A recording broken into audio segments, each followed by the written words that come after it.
जब आप किसी की मदद बिना किसी लालच के निस्वार्थ भाव से करते हैं तो ईश्वर बहुत खुश होता है। जब हम किसी की मदद करते हैं तो हम न केवल उस व्यक्ति की मदद कर रहे होते हैं बल्कि हम अपने आप को और अपने आसपास की दुनिया को भी बेहतर बना रहे होते हैं। बिना किसी लालच के निस्वार्थ भाव से मदद करना एक बहुत ही शक्तिशाली कार्य है। यह हमें दूसरों के लिए प्यार और दया का भाव विकसित करने में मदद करता है। यह हमें दूसरों की जरूरतों को समझने और उनकी मदद करने के लिए प्रेरित करता है। एक छोटे से गांव में एक गरीब परिवार मजदूरी करके जीवन यापन किया करता था। घर में 4 लोग रहते थे, माता पिता, एक भाई और एक बहन। त्योहारों का सीजन चल रहा था।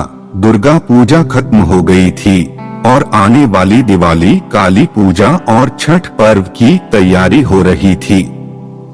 पर उनके घर में पैसे न होने के कारण कोई भी तैयारी नहीं थी। भाई का नाम सूरज था और बहन का नाम सरोज था। सरोज बड़ी थी और घर की पूरी जिम्मेवारी उसी के हाथों में थी। सरोज ने दिमाग लगाया कि मैं दिवाली के शुभ अवसर पर मिट्टी के नए नए तथा आकर्षक डिजाइन वाले जलने वाले दिए बनाकर मार्केट में बेचकर फिर उसी पैसे से अपने घर के त्योहार में लगने वाली चीजों को लेगी। दिवाली आने में 1 सप्ताह ही बाकी था। सरोज नए नए आकर्षक जलने वाले दिए बनाती और मार्केट में जाकर बेचने का प्रयास करती। लेकिन आजकल लोग अपने घरों में नए नए प्रकार की लाइट जलाते हैं और नए नए रंगीन बल्ब जलाने का प्रयास करते हैं।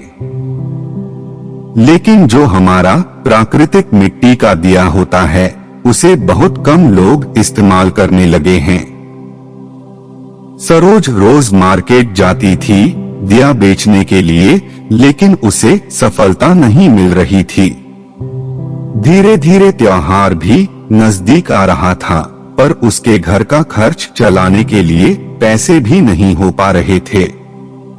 ऐसे में दोनों भाई बहन सूरज और सरोज को यह चिंता सताने लगी कि त्योहार में घर का खर्चा कैसे चलेगा। एक दिन जब वह सड़क किनारे दुकान लगाकर दिया बेच रही थी, एक बच्चा उसके सामने वाली रोड से गुजर रहा था और आगे से गाड़ी बहुत ही स्पीड से आ रही थी।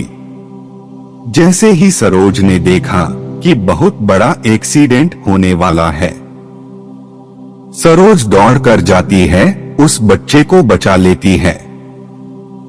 सरोज जैसे ही बच्चे को बचाती है, बच्चे के माँ बाप जो कि काफी ज्यादा बड़े खानदान से ताल्लुक रखते थे वह आ जाते हैं।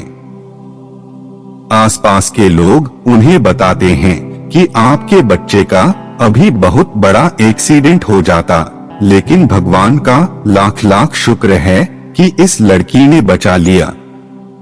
यह सुनकर बच्चे के माता पिता सरोज को धन्यवाद कहते हैं और बहुत खुश होते हैं। वे सरोज को मान सम्मान देने के लिए अपने घर लेकर जाते हैं। घर ले जाकर उसका काफी ज्यादा मान सम्मान किया, अच्छा अच्छा व्यंजन खिलाया और फिर उसके बाद उन्हें बहुत सारे पैसे भी दिए इनाम के तौर पर। क्योंकि बच्चे के माता पिता बहुत अमीर थे, उनके लिए पैसा कोई बड़ी बात नहीं थी। अब तो सरोज के पास भी काफी ज्यादा पैसे हो गए थे। उसी पैसे से अपने घर के त्योहार में लगने वाली चीजों को खरीदा और खुशी खुशी परिवार वालों के साथ त्योहार मनाया। उस बच्चे के माता पिता ने सरोज की बहुत आर्थिक मदद की। सरोज के पिता को अपनी फैक्ट्री में एक अच्छी सी तनख्वाह वाली नौकरी दे दी। सरोज का घर भी ठीक ठाक रहने लायक बनवा दिया। सरोज और उसके भाई का एडमिशन भी एक अच्छे से स्कूल में करा दिया और दोनों भाई बहन का पूरा खर्च खुद उठाने लगे। अब सरोज और उसके परिवार की सारी तकलीफें धीरे धीरे दूर हो गई थीं।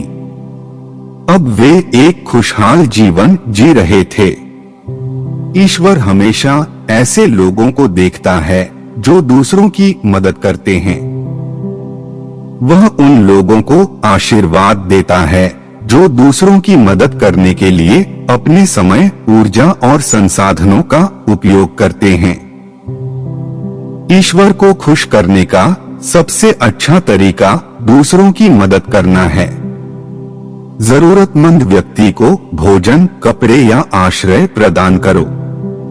किसी को मुश्किल समय में सलाह या समर्थन दो।